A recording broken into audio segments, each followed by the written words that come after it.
Liniștea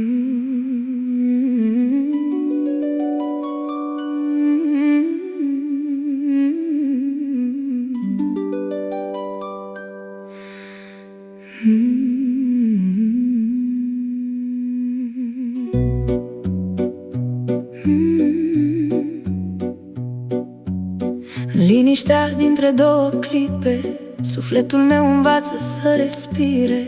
Apa șoptește povești uitate, iar vântul poartă doruri vindecate. Privesc spre cer fără să cer nimic, doar să rămân între lumină și infinit. Fiecare pas mă poartă ușor spre pacea ce trăiește în interior. Sunt un vis purtat de vânt, o lumină pe pământ. Când speranța mă cuprinde, inima din nou se aprinde. Lasă sufletul să zboare peste munți și peste mare, unde liniștea coboară, se naște o nouă primăvară.